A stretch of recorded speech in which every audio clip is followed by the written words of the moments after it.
go from 96 to Philadelphia, this is the way you go. Is Joseph Hayes. And he's commander of the Little River Regiment, and he's got 60 or 80 men here as mounted riflemen on the flanks of William Washington coming up. Joseph Hayes is here, and again, you know, William Washington is charging towards these Tories who have retreated. And they have retreated 20 miles till they come to Hammond's old store. And it's midday, they're broken for lunch. And they're lined up all along through here. Daniel Williams, who is James Williams' son, is now second in command to Joseph Hayes.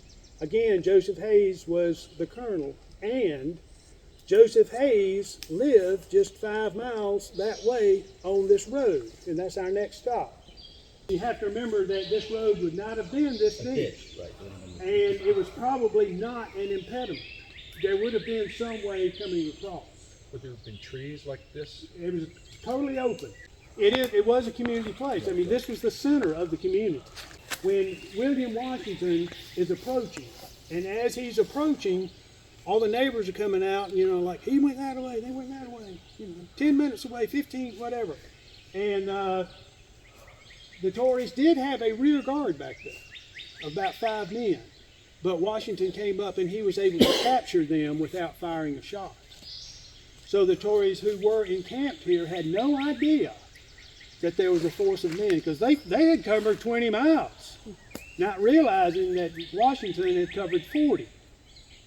And when he crested the top of the hill on the other side there, and he spied the Tory camp here, he immediately charged. And his 80 men were armed with swords, and that's it. You can't use a rifle from a charging horse. And you really can't use a pistol. Some of them may have had pistols, but Washington discouraged their use. Cavalrymen won battles on the basis of the speed and the mass of their horses and the sharpness of their sabers. Washington charged through, and as his men came up 4 abreast, they started peeling off on echelon till they formed a line of battle as they came up through here. And the mounted riflemen were on both sides, were on the flanks. And Washington immediately charged in. And as the Tories started fleeing, he started chopping and hacking them down. And the riflemen were pouring in rifle fire from the flanks. And of the 250 Tories that were here, 150 were killed or wounded. And 40 of them were captured. And 60 of them escaped up this road to Fort Williams, which is also on this road, and it's at the Newberry-Lawrence County line. It's where Mudlick Creek comes into Little River, but that's as far as we know where Fort Williams was. Fort Williams was a very important fortification. It changed hands 6 different times. And I don't know if there's any place in America that changed hands 6 different times. There was 2 battles there. The day after this battle, there was a battle at Fort Williams, because these survivors, 60 of them, including William Cunningham and including Patriot Cunningham, they escaped to Fort Williams, where Patrick's brother, Robert Cunningham, who had fought James Williams here, Robert Cunningham now has taken over James Williams' home. Insult to injury. And he turned that into a fort. So the day after this battle, Joseph Hayes leads the Little River Regiment and 10 of Washington's dragoons to Fort Williams to have battle with Robert Cunningham, Patrick Cunningham, and William Cunningham. And when they get there, Joseph Hayes sends a note, says, hey, you better surrender, or we're going to slaughter your fort. And Robert Cunningham sends a note back out and says, give us an hour to consider and everything. We see what we're going to do. But in the meantime, he was slipping people out the back of the fort the whole time. And as soon as Hayes and the men realized that's what was going on, they attacked, and 8 more Tories were killed as a result of that. But the rest of them got away, and they went back to 96, which was the mother fort of everything that was happening back here. But that's what happened at the Battle of Hammond Store, December 30th, 1780. Of the Patriots, there were 0 Patriot casualties. There were no Patriot casualties. And again, Cowpens was 18 days later. When Andrew Pickens took command of the South Carolina militia at Cowpens, he had under his command 1,000 South Carolina militiamen. 1,000. And see, Morgan started out with 1,000 Continentals. Now his size of his army is doubled. And Cornwallis wants Tarleton to stymie what Morgan was doing. He sends Tarleton, after Tarleton lost so bad at Blackstocks, now he's sending him against Morgan at Cowpens. And Tarleton charges into the Patriot line. He charges into Samuel Hammond and his lower 96 and Georgia riflemen, and Joseph McDowell and his riflemen as skirmishers. After the skirmishers do their thing, next in line is the Patriot militiamen who fought here. You have Thomas Brandon on the left flank. Then you have Joseph Hayes. Then you have John Thomas Jr. with the 1st Spartan Regiment, who wasn't here, and Benjamin Roebuck of the Roebuck's battalion of the Spartan Regiment. He wasn't here either. But the men who fought here, 200 strong, were part of Pickens' militia. And James McCall, who was overall in command of the militia here, worked closely with Washington in this operation. Now he's back with Washington in reserve. Washington has 40 extra sabers. He gives them to James McCall and the local militia from around here. And those two serve as, Cowpens was a hell of a cavalry fight. And Washington came through and he totally defeated the 17th Light Dragoons, who was British best cavalry unit. They were destroyed by William Washington at Cowpens. Then he came around, and Banastre Tarleton's best cavalry company under Ogilvie comes around the right flank. They are met by James McCall from right here, who had never served as a cavalry man or officer. None of these were farm boys. And they go through and they're attacking Ogilvie, the best company, and they just mow right through them. And then they do something that only experienced cavalrymen do. They turned around and they came back and they mowed through them again. So the cavalry at Cowpens was very important. At the end of the battle, Washington and Tarleton got into a sword fight amongst themselves. Washington broke his sword and Tarleton got away. Washington was saved by the life of Colin,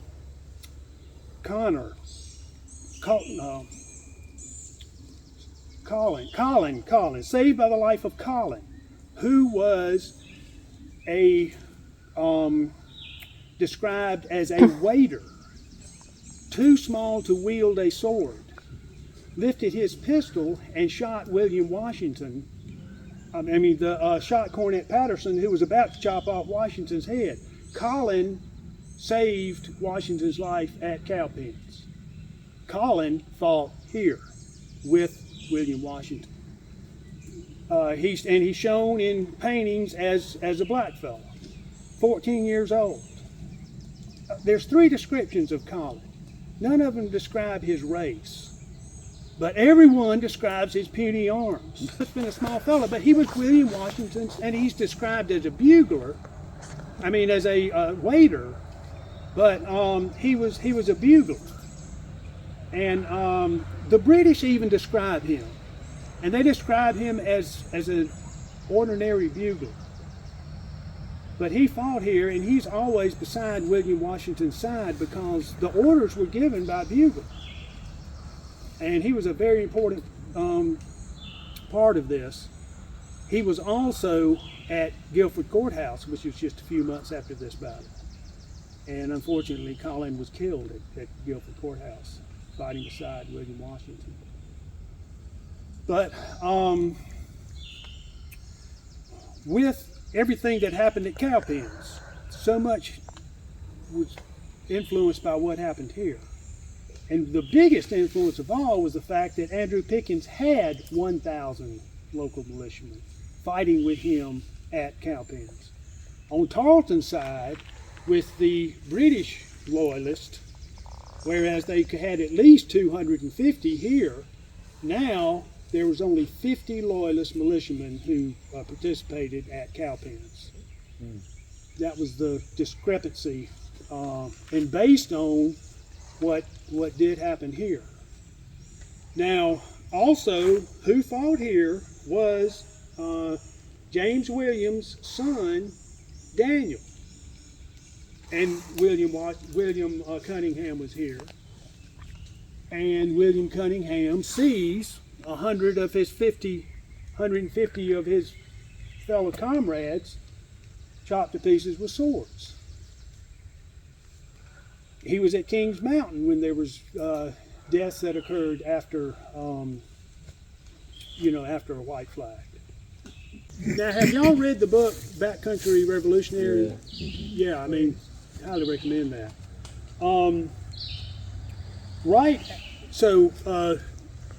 William Cunningham could definitely run fast, and he was very athletic. He was a strong guy. He was in his early 20s. And Patriot Cunningham gave him the fastest horse in the neighborhood, and that horse was named Ringtail. But 3 weeks after Charleston fell, when the Loyalists were starting to move into the back country and everything, this was the first time that the Cunningham plantation changed hands. And again, it was June, end of May, 1780. And the two most notorious Tories in the back country, who were neighbors here, went to Fort Williams to arrest James Williams. Now, it was William Cunningham, but the other one was David Fanning. And David Fanning was the most incredible loyalist that you could imagine. He was 19 years old at the Battle of the Snow Campaign. He was about 23 years old during this time. A year after he went to arrest James Williams, he had such a string of victories, he was declared a major of a loyalist regiment in North Carolina, and he had 900 men serving under him. But this is the guy with William Cunningham that came to arrest James Williams at Fort Williams, at his plantation. And David Fanning writes about this in his autobiography. And he says that they got in sight, they saw him, they saw James Williams, and they saw James Williams fleeing. So just imagine William Cunningham on Ringtail and David Fanning, who was the biggest badass there was with the Loyalists, both chasing after 45-year-old, corpulent, big-nosed James Williams. And Williams got away. So he definitely had some abilities, athletic skills, to outrun those two guys who saw you. If I saw somebody and my horse was faster, I think I could catch him. Williams got away. Well, now we're going to go to about the most sacred site here in South Carolina, definitely in Lawrence County. We're going to go to Hayes Station, which is 10 minutes away by road, but by this road it's only about 5 miles away.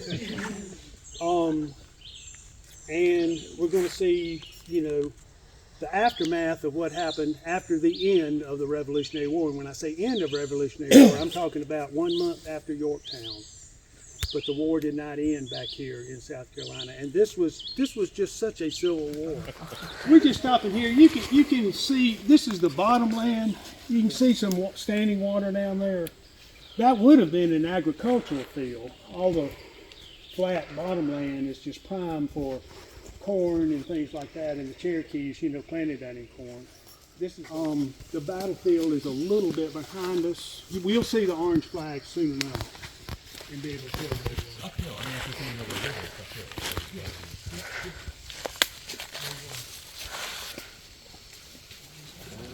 You can see the orange flags up through there. That's where the battlefield starts. And it's also over here as well. You'll be able to see the window. See, I wouldn't know what all these little flags were either. Yeah. This is the I guess the east end. You see the flags through there? That's as far as we found artifacts, but it runs for 200 yards this way. This, by the way, this is Jefferson Davis Road. There's a house a mile up the way on the left. Now, the roof is gone. It's totally deteriorated, but Jefferson Davis spent the night up there in April of 1865 when he was escaping Richmond. And he came down through and he spent the night there. They named the road after him. The bridge down there, that is the Little River. This was the Little River District. Little River is closely associated with James Williams, and we're going to go through across another bridge over there further down. That is the General James Williams Memorial Bridge over the Little River. So the Little River is a part of the lifeblood of James Williams' life. What's important about this site, particularly to the Williams, is right up the river up there, half a mile or so, and it's rough to get to, is the site of his mill. So James Williams owned a mill, and he was an entrepreneur. He owned the store, he owned the mill, he owned his plantation house right down here. And Joseph Hayes Station is going to be right up this way. We're close by. You'll see it in a minute. When James Williams died at Kings Mountain, he left a will. His oldest daughter, his oldest child, Mary, inherited the store. And when Daniel Williams fought there, he was fighting at his sister's store. And Hugh O'Neill bought the mill from the Williams family. Hugh O'Neill witnessed what happened at Hayes Station. He witnessed from Hayes Mountain, and you'll see that in a minute. When you're driving down there, you're going to see a little bump of a hill right there. That's called Hayes Mountain. Hugh O'Neill from that mountain witnessed what happened. And after Bloody Bill Cunningham committed his atrocities at Hayes Station, he came and his men stayed here at Hugh O'Neill's mill. And that next morning when they left, they burned the mill to the ground. You can still see some of the millstones and foundation there. They tell me, I haven't seen it.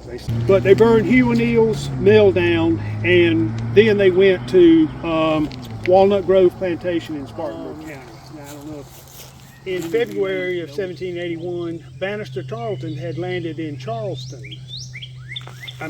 Savannah. And he came down with Henry Clinton's 8,000-man force from New York to besiege Charleston. And they left in January of 1780, sailing in about 100 ships, more, a huge amount of ships, bringing the army from New York down to Savannah. But on the way down, there was horrible weather, incredible weather. There were like 5 typhoons.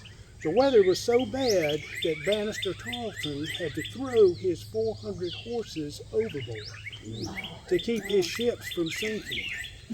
So then, now, the cavalryman Tarleton comes into Savannah and he's got no horses. And he's forced to, take the horses from the surrounding plantations. And as he's moving up through South Carolina, he's raiding plantation after plantation after plantation, till he comes to the plantation of his future wife. And I am just drawing a blank on her name. I've got to get her name. Sweetest gal ever in South Carolina history. She was about 18 years old. And here comes Bannister Tarleton coming up, threatening her father's plantation when William Washington comes onto the scene. And this is the first time that William Washington and Bannister Tarleton ever encounter each other. And there's a narrow causeway. This is referred to as the Battle of Randall's Bridge. There was a narrow causeway that Tarleton was forced to go down to, approach the farm, and Washington had it set up so that he was able to attack Tarleton when he was coming across, and Tarleton had to flee. That was a minor engagement, but Washington won, and his future wife's plantation was saved. So she was forever grateful to William Washington. And at a certain point, she asked him, what banner do you ride under? And he's like, banner? I don't have a banner. And she says, well, we got to rectify that. And so she went and she cut a section out of her curtains. It was red damask, and that's what William Washington's flag became ever since, the Utah flag. But somebody asked me earlier about, Bloody Bill Cunningham. And this right here is the site where he committed one of the greatest atrocities in the state of South Carolina. This Hayne Station is a stagecoach stop. There was a blockhouse here. There was a blacksmith shop. There was a home. I think that the home may have been down that way, and there's a creek down there, and the home may have been closer to the creek. There are 10 different newspaper accounts of what happened here from like 1880 to 1920, 100 years after or more. And every one of those stories is very different. And you don't know what to believe. And what I'm going to tell you is what the common consensus as much as anything. But, it's just wild the way stories get changed around. The Colonial Road did come right up through here, went right down through there. And if you notice some of the blue flags there, we've had the state archaeologist John Leader come out here, and he did a quick underground survey with something called radiometry. And he did definitely locate a road, going down through here. And he also found a building that was right here. This marker was put up by the DAR in 1910, I believe it was. You Williams family folks, I want you to pay attention to this fence right here. You're going to be seeing it again. In 1910, the DAR was on a tear. I love them for this. They identified so many of our places. They preserved graves and everything. I mean, there was something about the DAR in 1910 that they really were on fire. And I have seen this fence repeatedly. And every time I see this fence, I know the DAR has been here. And I'm thankful for that.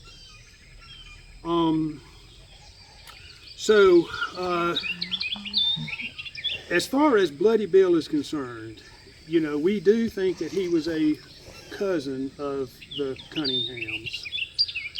We think he lived somewhere in Abbeville County. We don't know for sure. And he was a strapping young man. He was one of the best athletes in the country. We don't know much about his early life, but he fought as a patriot, and he fought with the Patriots. He fought at the Battle of the Great Canebrake against his cousin Patriot. Now, the word is that Patrick Cunningham said that he would join up as a patriot if he was made lieutenant and if he did not have to travel further than 30 miles from his home. And he joined the regiment of Colonel John Calhoun, who is John C. Calhoun's grandfather. So I guess he may have been Major or Colonel Calhoun, after the canebrake and after things settled down here in the back, that militia unit was transferred down to Charleston. And William Cunningham was upset about that. For one, he wasn't made lieutenant, and now he's transferred down to Charleston, so he's upset about that, so he became insubordinate. And John Calhoun wasn't going to have any part of that, so he tied him to the post and he whipped him 50 times in front of the rest of the regiment. And William Cunningham was really upset over that. And he deserted. And he went down to Florida, where he hooked up with Thomas Brown and the Florida Rangers, who again were such a terror. So when Savannah fell on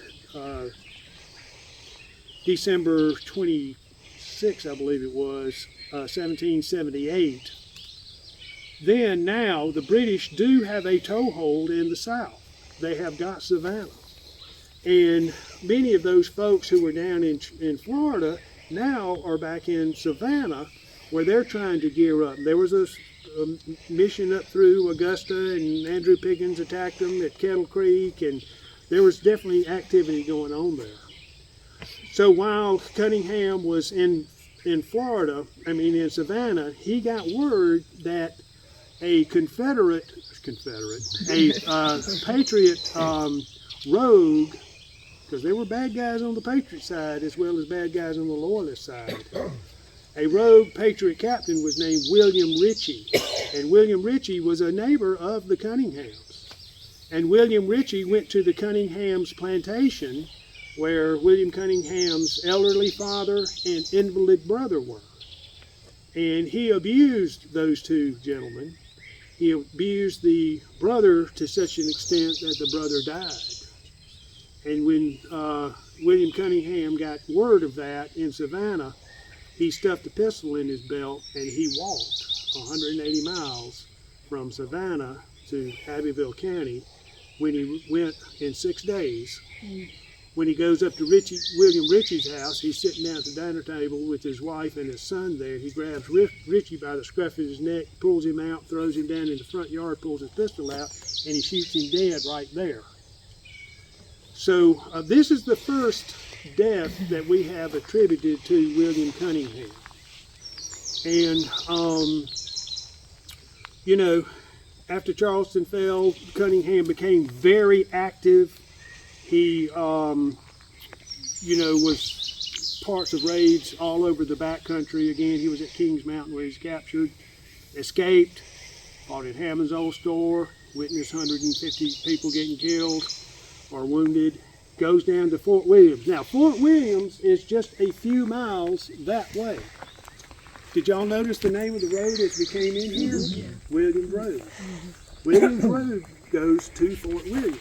Of course, that was 250 years ago it did. It doesn't go there now. We don't know where Fort Williams is. But Cunningham was involved in all that. He was at the siege of 96. He was in the area.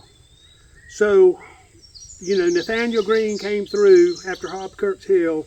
He's trying to eliminate all the British posts in the back country. And Camden gets abandoned by Lord Rawdon, who won the Battle of Hobkirk's Hill. But Greene's still in the field. So now he's investing 96. And this is May 22nd, 1781. It was a 28-day siege to about June the 11th, I think.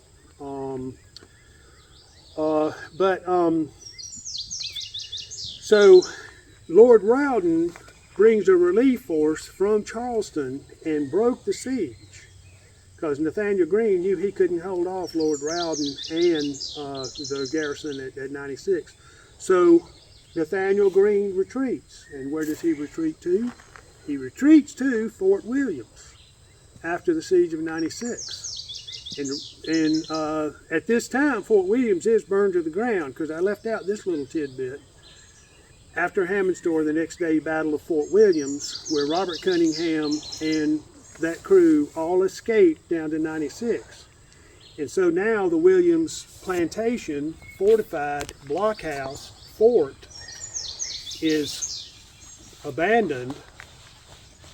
Hayes can't hold it. He's got to get back to Grindal Shoals. The Tories are in 96. There's no way that Joseph Hayes is going to let the Tories re-establish themselves at Fort Williams. So he burns it to the ground. Joseph Hayes is James Williams' best friend, executor of his will, and his second in command as they were fighting throughout the entire war until Williams gets killed. Now he's burning down the plantation home of his best friend. And this is probably in about, well, it's December 31st, 1780 is when Hayes burned the Fort Williams down. And then Hayes went and fought at Cowpens, and Joseph Hayes was an absolute hero at Cowpens. I'm here to tell you. So,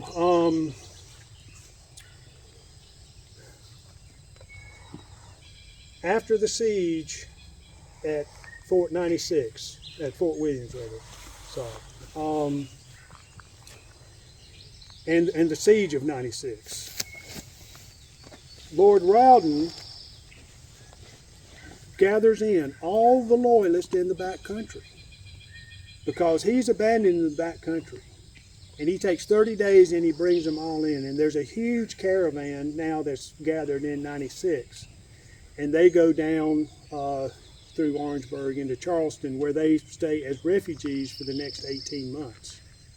But William Cunningham doesn't go down with that great caravan. He stays in the back country. We don't know exactly where, but he starts doing raids throughout this area. And Fort Ridgeway on Dirty Creek, not too far from here, you know, he kills 8 patriots there. And just, you know, one little depredation after another. Excuse me. Eventually, though, and Andrew Pickens now starts chasing after him. He does leave, and he goes down to Charleston, where he's down there with those refugees. Then, when Yorktown falls, in October of 1781, a new day has dawned, and most people think that the war is over. And Joseph Hayes is here at his home with about 25 men of his command. And they are basically just hanging out. And this is November the 19th, 1781. This is 1 month after Yorktown. Well, they didn't realize it at the time, but the British forces in Charleston planned a raid through the state of South Carolina with 300 men, the most bloodthirsty cutthroats they could think of, are on this raid under the command of William Cunningham. And on November the 17th, they go to Clouds Creek in Lexington County. And there they surround the command of William Butler, 27 men versus 300. Butler's men run out of ammunition, they surrender. William Cunningham kills them all after they surrender. The next day they're in Newberry County, coming this way. They kill 6 men in a most gruesome fashion. John Caldwell is killed during that time. Cunningham calls him out and kills him. The day after that, they're here at Hayes Station. Several stories about what happened. One is that they did see smoke rising from the Williams plantation, which had already been burned once before. But anyway, maybe Cunningham found something else he needed to burn down there. And when they saw that, they came up here. Another story says that Benjamin Goodman, right here, saw Bloody Bill Cunningham down at Fort Williams. And he came up and he told Joseph Hayes and the group that Cunningham was on the loose only a few miles away. Now, to me, one of the biggest heroes of this story here is Benjamin Goodman, because Benjamin Goodman could have ridden that way, but he came this way and he told Joseph Hayes and his men that they needed to gather up here in this blockhouse. And so Hayes and 25 men came up here into this blockhouse. And soon enough, they were surrounded by 300 men right here. And a shootout occurred. Stories say one on each side was killed. And when one of Cunningham's men gets killed, he does get infuriated over that. Some say this was the reason he killed all those people at Clouds Creek, but different story. So with the men inside the blockhouse here, the shooting going on, Bill Cunningham was able to heat up an ingot in the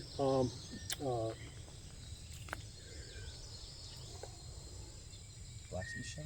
Thank you very much. Sorry. Thank you. No, I couldn't come up with that one. Where else would you Heated up a ingot in the blacksmith shop and took it and threw it on top of the blockhouse here, and it caught on fire. And as it was burning down, you know, Joseph Hayes stuck his head out the door and said, "If we surrender now, will you treat us as prisoners of war?" And Bloody Bill said, "Sure, come on out." So they came out one at a time, and they had their hands tied behind their back.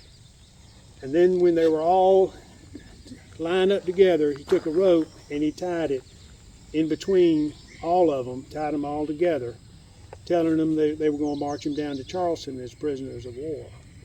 And when that last knot was tied on that rope, he turned and looked to him and he said something to the effect of, "I got you now, you sons of bitches. You're all going to die." And then he turns to his men and he says, "Is there anybody here who doesn't deserve death right here on the spot?" And several of his men spoke up because these were neighbors.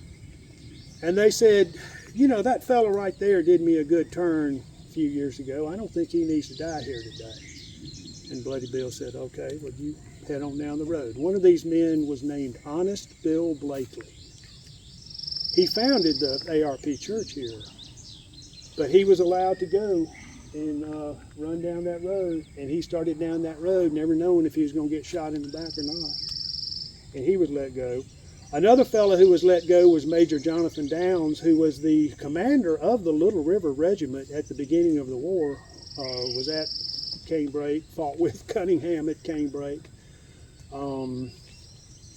and was in the Second Cherokee War, and he was wounded at the ring fight coming to the aid of Francis Pickens. But Jonathan Downs apparently was holding his hand like this, and he got shot through the hand into his belly. That ball stayed in his abdomen for the rest of his life. But his fighting days were over, and he was a popular guy. They almost named the county after him, but they didn't. And he was let go. And then I have a report of another fellow named Thomas Philpott who was let go. But that left 18 men here. And Bloody Bill Cunningham decided that he was going to hang them, and that he was going to hang them two at a time, and that he was going to hang them from a fodder pole, which is what they stacked hay with. So he put a noose around Joseph Hayes' neck, and he put a noose around 18-year-old Daniel Williams' neck. And he was going to hang them together at the same time. And as the ropes were around the necks and the rope was being tightened, young Joseph Williams, 14 years old, he looks to his brother and he says, oh brother, what shall I tell our mother?" And Bloody Bill Cunningham looks at him and says, "You'll tell her nothing, you damn rebel suckling," pulled his sword out and ran him through right there. The first death here at Hayes Station was 14-year-old Joseph Williams. So Bloody Bill orders the rope tightened, the men are hoisted off the ground, the fodder pole breaks, and Bloody Bill is just infuriated. So he takes his sword out, still dripping with the blood of Joseph Williams, and he starts hacking away and chopping away and slicing away to the point where he had chopped those 18 men to absolute pieces. You couldn't tell whose head belonged to whose foot belonged to whose hand. And Hugh O'Neill, you can't see it, the pines have grown up. These pines are 3 years old, by the way. Hugh O'Neill was on that mountain over there, and he witnessed what happened here.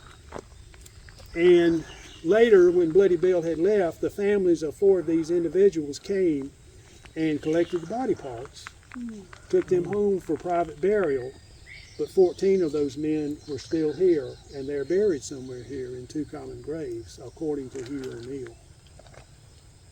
So, Bloody Bill continued his journey through the country, burned down O'Neill's Mill, went to Walnut Grove Plantation.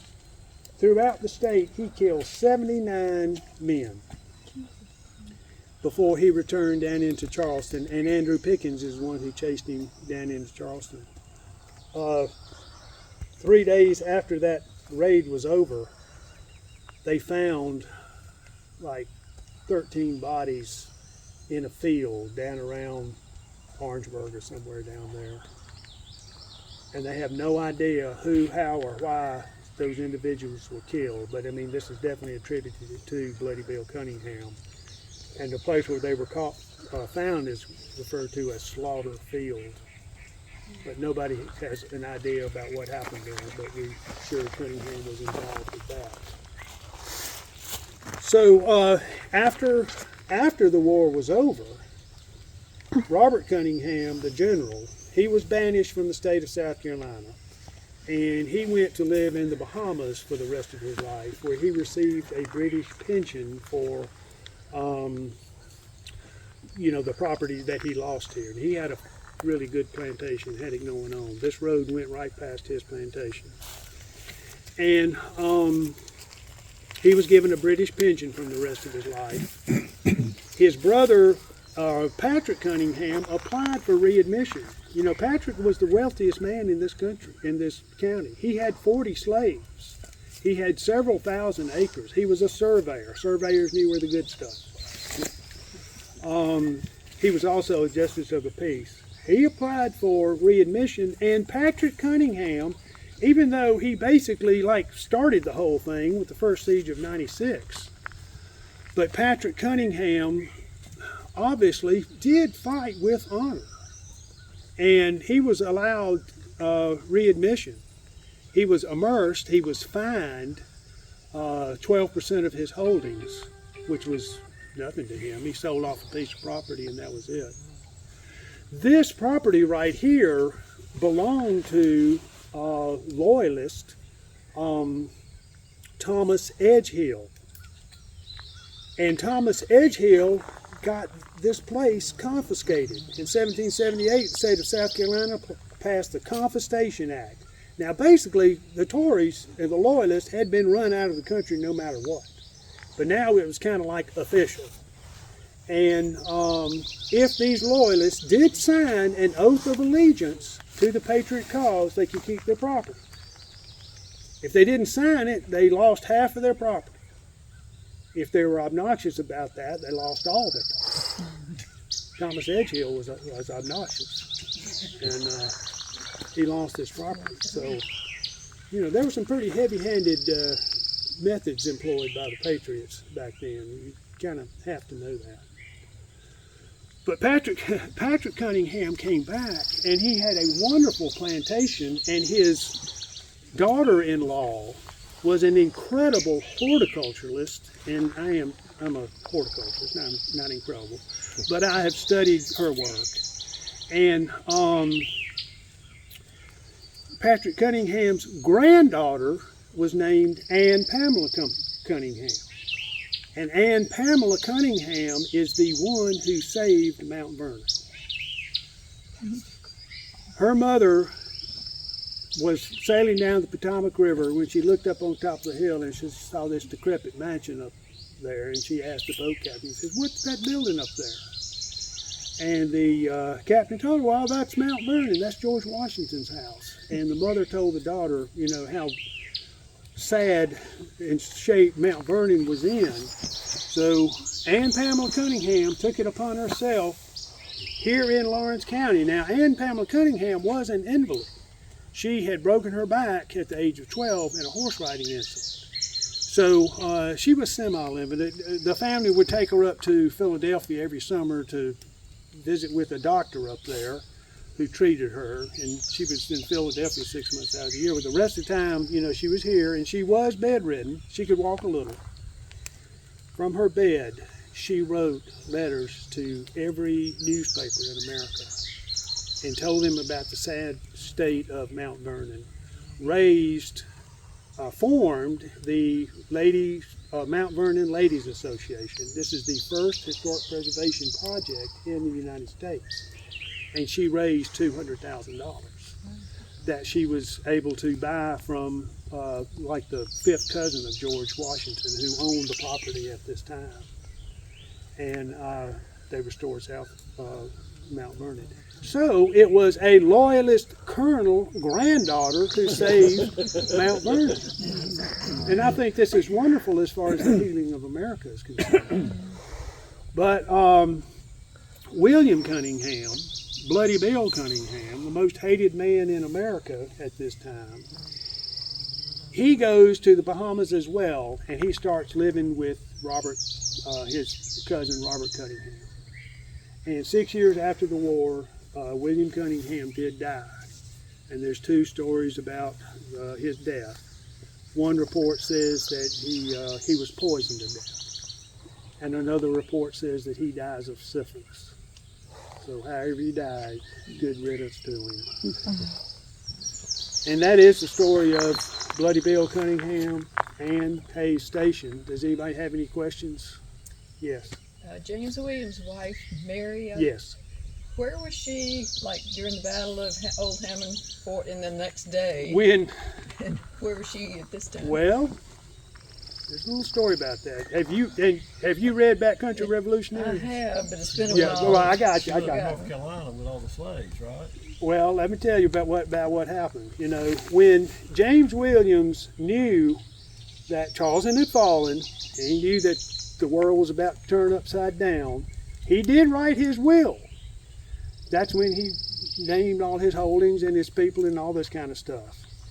And then he took his household goods and his slaves, and he took them up to his brother's plantation in North Carolina. He left his wife and children behind. Worldly possessions are in North Carolina. And then